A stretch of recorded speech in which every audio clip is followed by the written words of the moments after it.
Bueno, para hablar de ese tema, quiero dar la bienvenida a un distinguido invitado, el ex viceministro del Ambiente y también subdirector de Cooperacción, José de Chávez, para que justamente nos dé una visión quizá distinta a la que hemos estado escuchando en las últimas semanas a razón de Tía María, porque han presentado justamente por la mañana este observatorio de conflictividad social y lo que hemos escuchado de parte del gobierno, del propio presidente de la República, el ministro de Energía y Minas, de parte de la empresa, es que este estudio de impacto ambiental que ya vencía cumplía con todos los requisitos del caso y por eso correspondía otorgarle la licencia de construcción a la minera mexicana Sauder para que desarrolle el proyecto Tía María, un proyecto de 1.400 millones de dólares, un proyecto importante de cobre. Sin embargo, me gustaría entrar al fondo del asunto.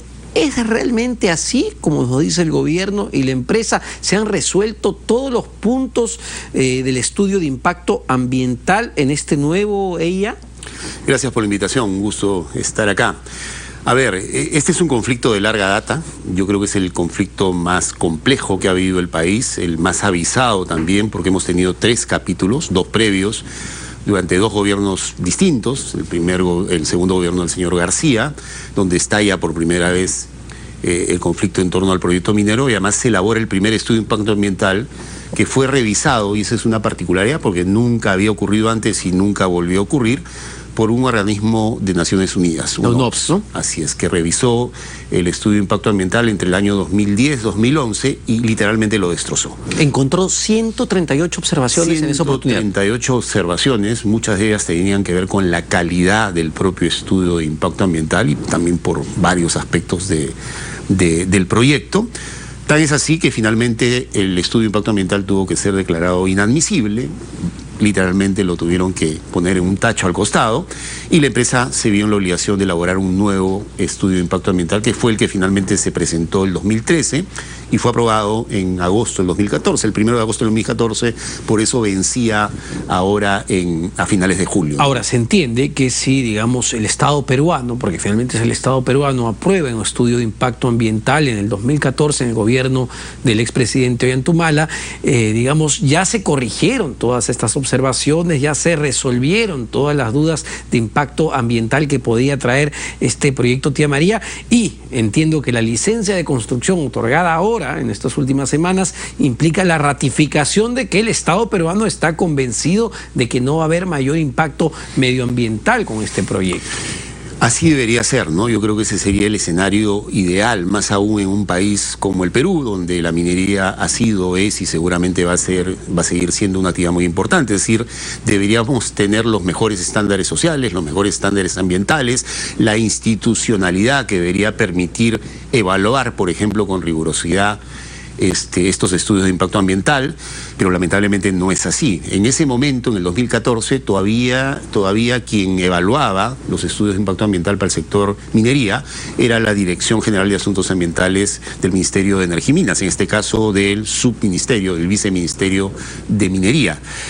Yo he tenido la posibilidad de estar en el Estado, conozco muy bien cómo funciona y la verdad es que la precariedad en la que trabajan los funcionarios que tienen que revisar estudios que tienen 20.000 páginas hace que sea muy difícil la tarea de una revisión rigurosa. En concreto, digamos, por ejemplo, ustedes han revisado este estudio de impacto ambiental.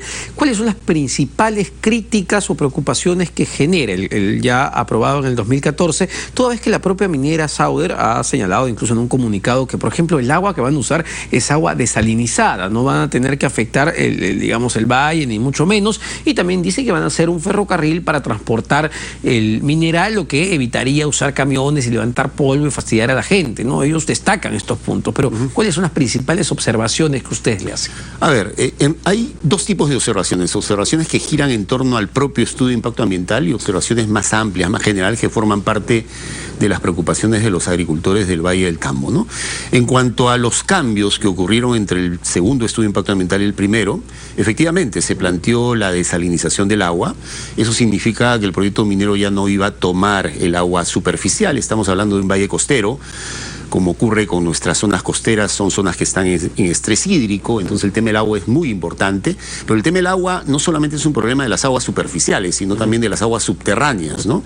Y tanto los 2 yacimientos, el yacimiento de Tía María y el yacimiento de La Tapada, si uno ve el yacimiento, van a afectar las aguas subterráneas. Y ahí se abrió una discusión sobre... Van a tomar aguas subterráneas.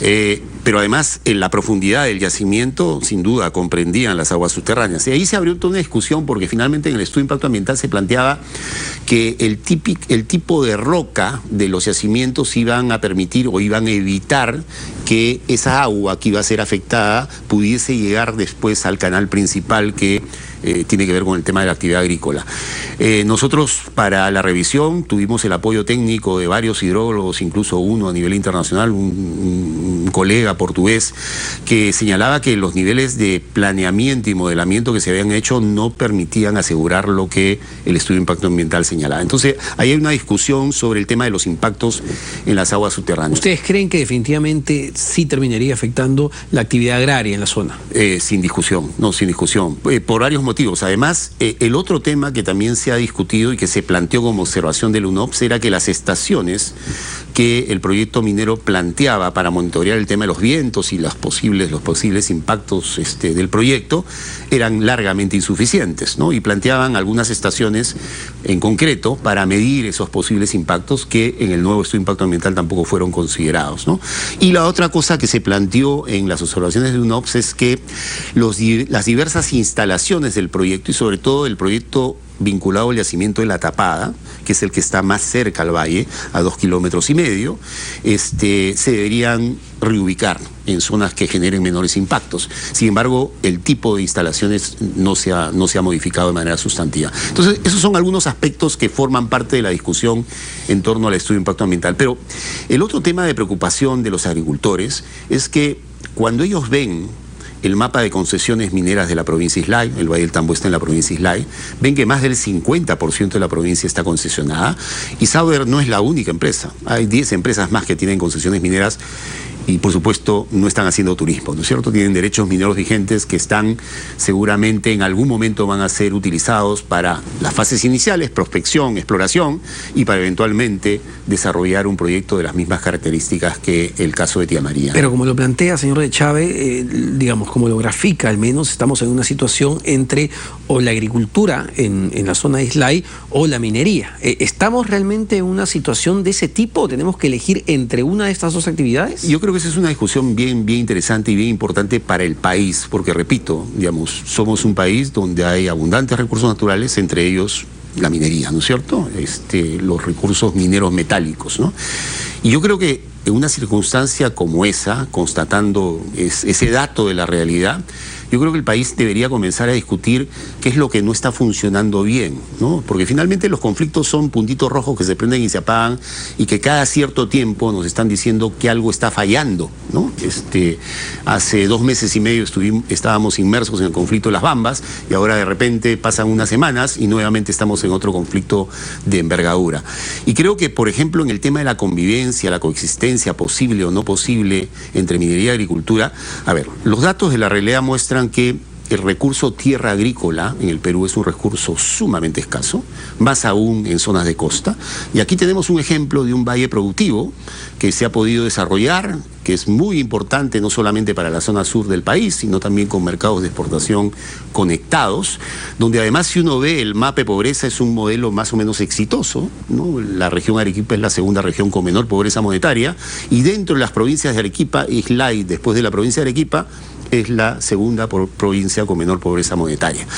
Entonces, uno dice, bueno, allí donde se ha desarrollado un exitoso escenario productivo vinculado a la agricultura, ¿tiene sentido poner precisamente en la proximidad de ese valle un proyecto minero con estas características? Claro, pero lo que uno pregunta es si ambas actividades no pueden convivir. La minería moderna, claramente, en otros países como Canadá, como Australia, puede convivir y convive con otras actividades. Ese es un buen punto, ¿no? Yo por ejemplo, yo no me podría atrever a decir que ningún tipo de minería no pueda convivir con ningún tipo de agricultura. Seguramente que sí. Pero para eso, ¿qué necesitamos? Necesitamos instituciones fuertes, ¿no? Legítimas, que logren credibilidad, ¿no? Políticas públicas que respondan a los mejores estándares sociales y ambientales, ¿no? Control, regulación, fiscalización, es decir, un Estado que esté presente en los territorios. Por ejemplo, ¿hay ejemplos en este momento de minería, digamos, que avance sin ningún problema, si pueda convivir con otras actividades productivas en las zonas donde opera? en este país? A ver, pero esa pregunta también es interesante porque eso nos lleva a la reflexión por qué algunos proyectos logran madurar y otros no, ¿no es cierto? Dicho sea de paso, porque hay veces cuando uno habla de casos como Tía María, los conflictos de resistencia y rechazo en nuestro país no son los mayoritarios, quizás son los que aparecen más en los medios y nos preocupamos todos, pero la gran mayoría de proyectos mineros logran desarrollarse, ¿no? Más o menos el 80% de la cartera de proyectos de inversión, si uno revisa los últimos 10 años, se han podido desarrollar sin mayores inconvenientes. Y es más, al norte de Tía María, en el sur de Ica, en la provincia de Nazca, se está construyendo un proyecto minero que se llama Mina Justa, un proyecto de cobre, un poquito más grande, más importante que Tía María, 1.600 millones de dólares. Y al sur de Tía María, en la región Moquegua, se está construyendo un proyecto que es 5 veces más importante que Tía María, que es el proyecto Quellaveco, ¿no? Entonces uno se pregunta por qué unos proyectos sí y por qué otros no. Yo diría, me atrevería a plantear, digamos, dos pistas de análisis. Una primera es que creo que también tiene que ver con los antecedentes de las empresas. Yo creo que hay empresas que hacen de mejor manera su tarea y pueden ganar aceptación social, el famoso concepto de la licencia social. Sabemos cuál fue el accionar o la actitud de Sauder en algún momento hace 10 años, ¿no? Cómo era su política frente en Arequipa, y eso genera desconfianza, evidentemente, sí, ¿no? Pero además, si uno revisa las sanciones que hace el organismo de evaluación y fiscalización ambiental en los últimos años, Sauder aparece de manera reiterada con sanciones muy complicadas. Y además Sauder, que es el grupo México, que también opera en México, ha sido responsable de la situación más grave de impactos ambientales de contaminación del río Sonora hace 5 años. Es decir, sí es una empresa que tiene gravísimos problemas de antecedentes. Las empresas también pueden cambiar, como la gente cambia. Una última pregunta, ¿cuál es el rol de las autoridades locales? En este caso me refiero al gobernador Cáceres Llica, que le da un ultimátum al presidente de la República, cosa que ha sido muy criticada. ¿Cuál es el rol de los alcaldes también de las zonas de influencia? Porque uno dice, no parece que estén mediando, sino que han asumido una posición, digamos, antiminera y que no aboga o ayuda al diálogo.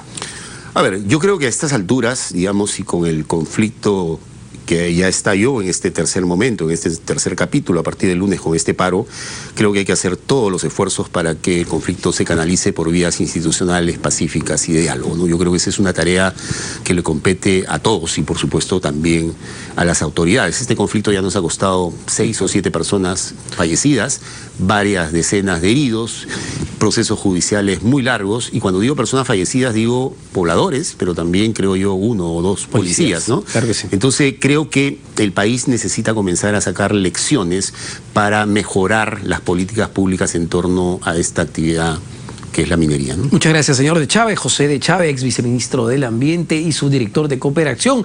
En todo caso, el gobierno, el ministerio, ha dicho que no se va a iniciar la construcción de Tía María hasta que no cuente con el aval de la población. Vamos a ver si esto es posible en realidad, porque ya cuentan con una licencia de construcción. Pero vamos a ver qué pasa en torno a Tía María.